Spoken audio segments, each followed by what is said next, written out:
Welcome back, this is Tacobowler Gaming, and today we have a timeline video of my successful one faith run as the Austrian Emperor. The strategy that I used, credit to Budget Monk, was a strategy that was very, very powerful.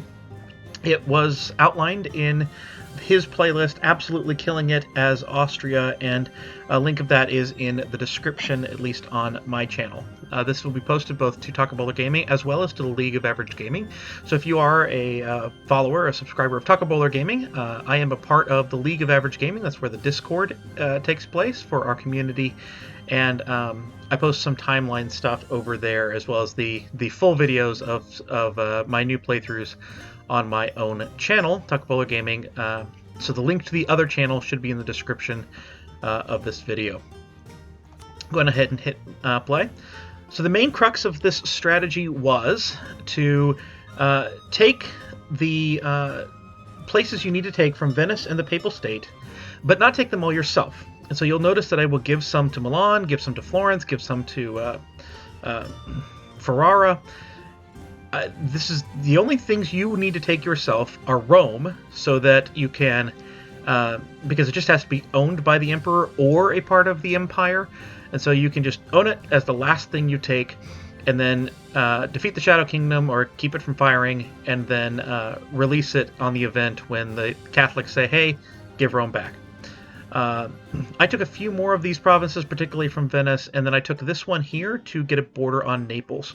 The other big key part of the strategy, of course, is to get the personal union on Bohemia, but also to attack Denmark with the transfer vassal age bonus there, so that you can transfer Norway and Sweden.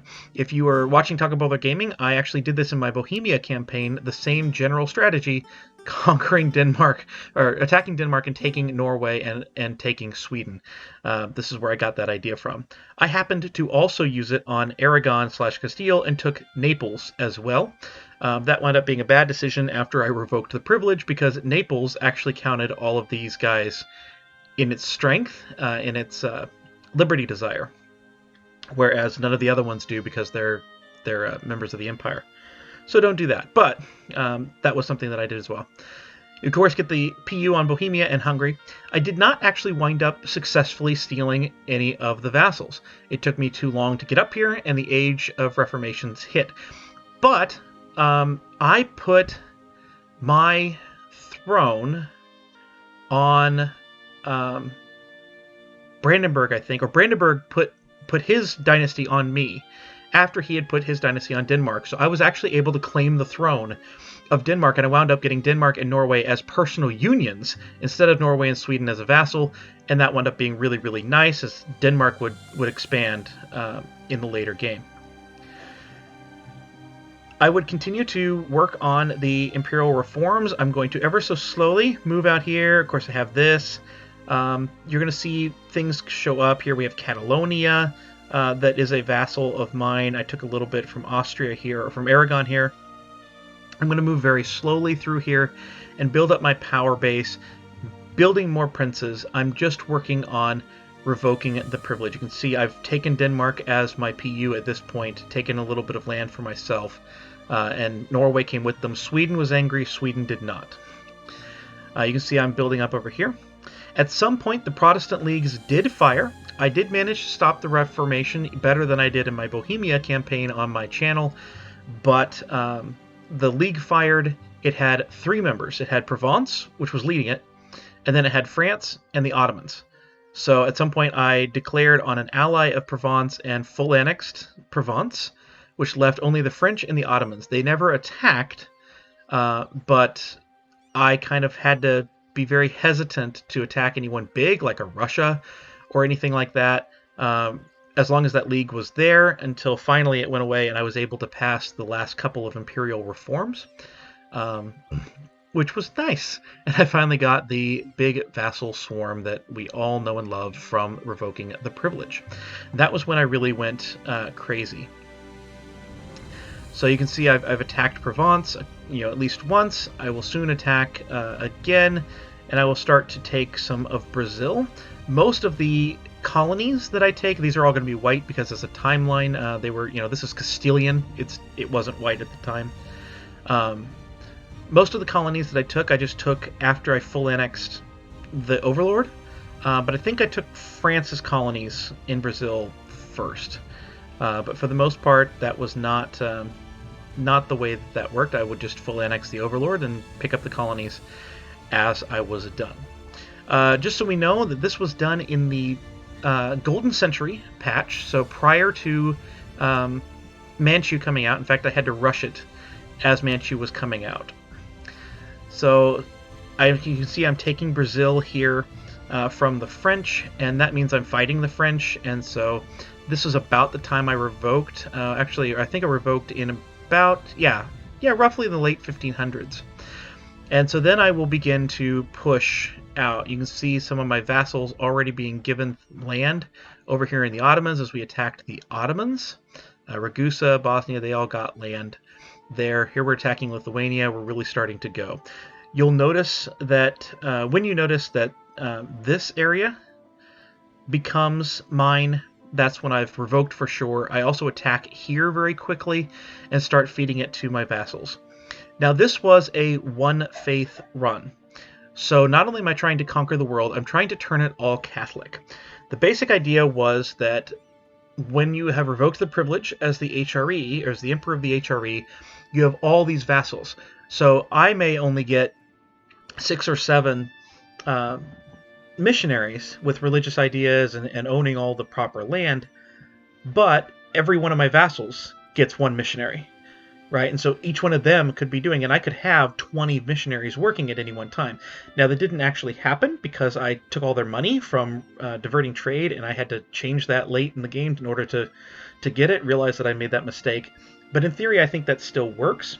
Although, I think in 1.30, doing it as Sunni, for a one faith as Sunni is going to be a lot easier because you can use propagate religion in trade companies to convert like everything over here, and then just move your capital to Africa or something, and then use the same thing to convert all over here. You probably wouldn't even need a single missionary to get a one faith, as Sunni is going to be crazy overpowered. But I did have to do that here. Now you'll notice that I'm giving this land to vassals, right? I'm giving this to Albania, Provence, Pisa. This is all going to vassals. This will all go to vassals. But I had to keep the land in trade companies. Any land in a trade company, I had to take that personally, because if I gave it to a vassal, it would actually be put in a trade company, and the missionary strength would be reduced by 100 for doing that, so you couldn't convert it, which was a major problem. So as I began, especially over here, as I begin to conquer over here, I start taking overextension a lot faster and a lot more than I really wanted to. You can see I've already opened up several fronts. This is 1660 already. If you listen to, I think it's Raymond's Paradox in his guide, you need 4,000 development by 1687. I had roughly 10,000. Now, a good portion of that was being able to have the vassal swarm just automatically added to that. But I went very, very quickly in this. The HRE is a very good way to get your first world conquest with the vassal swarm, and the fact that you get most of Europe very early, and Central Europe, very wealthy land, for free. Northern Italy, Central Europe, you can get it basically for free. So you'll see here, I'm going here, now I've gotten over to India. Here in 1687, I was crazy, crazy good. You can see this is white color, but it's British, right? This is still Castilian. Now, this was pre-Manchu, so you'll see I'm just building vassals with just like a line, like almost like flags. Just a line across of Asia, because if you can't add a new vassal to the HRE outside of Europe. So these guys just had to be it going across Asia, and the rest of these coastal ones, I would try and just give a little province here, and you can see him, he's trying to streak Siena over here, and some of these other ones, I'll streak Brandenburg over here eventually. Just trying to get them. Here's Theodoro, trying to get them some land so that I can eventually give them land like over here. But I'm not sure I ever did. But I did try and get a little bit more of them there. But I have to take all this. and we will eventually, of course, be doing this. I think I had Transoxiana as an ally, which is why they are alive here, but eventually, obviously, that does not happen. But you'll notice that I have one little line here with Austria. There we go. We have destroyed Transoxiana. And I knew that I had to get my lands to connect to Ming to lower their mandate eventually. Now, I did get over here, though, from here, and you can see the connection here all the way over here. And eventually I'm going to try and connect up so that we have well over 1,000 development, crushing Ming's mandate, because that's the way it worked still back then. My personal unions, you'll notice I got a few of these achievements. I got the one that Austria built a trade company in the Med-Gaul region, and I got the one for Austria getting more PUs. Simultaneously, I believe I had Hungary under PU, Bohemia was under PU, Norway and Denmark were both under PU. I've annexed a couple of those now. And I actually got a chance to break an alliance and break a truce with France as well and claim their throne. So I had France as an ally, or as a personal union as well at one point. And you can see here I've connected all of this up, just snaking it down, connecting it to Ming. The idea was just tank their mandate as well as I could, and it worked very, very well. As you can see that things are beginning to wrap up in the world conquest portion. At one point conquering over here, I had over 300 overextension. It was after a couple of wars against Ming's tributaries. And actually, if you're in the League of Average Gaming, if you check out his Empire of Man run, one of the episodes he talks about what does a 300 overextension look like. That was when I was conquering this area in this game. So Ming will fall, and then the last one to fall, the last nation to fall, was Castile. And once Castile falls here, I will have conquered the world. And that will have happened. They were revolutionary. How about that? So I did not have to truce break. I don't think I ever had it to truce break. I did a couple times, especially for like France, but I don't think I ever had it to truce break in this world conquest. My Three Mountains run, I definitely did have to truce break quite a lot. But going so quickly, being so far ahead with the Empire already did make me have some time, allow me to have some time. However, so there's Conquer the World in 1789. However, the colonies began to have problems. So you're going to see colonies crop up and be released. We're going to release Brazil and Peru and Mexico and the United States. And the reason they had problems was that I think it was in Golden Century, they introduced a mechanic where a colony can use their colonist to increase development. Anyone can use their colonist to increase development in a province, and the colonies like to do that in their capital, and you can't convert their capital if they are trying to increase development there with a colonist, and they never leave. So I had to release the colony to conquer their capital and convert it, and then I tried to get as many of them back as I could before the end of the game, and I just essentially got bored, and Manchu was coming out, and so I ended it. I took the final reform and became the Holy Roman Empire one tag, but I don't really count this particular tag as a one tag, but that was that. Let me get out of the timeline. I'm not sure how to do that here. Maybe this. Here we go. So we can check out some of the stuff. We had 26,638 total development, and probably 28,000 or so, 29,000, almost 30,000 total development if you include the colonies. We have Mexico, of course, and the United States, not quite conquered all the way.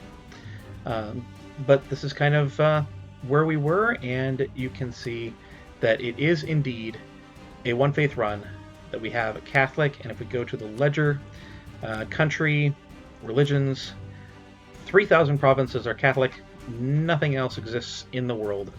So we have that one faith run.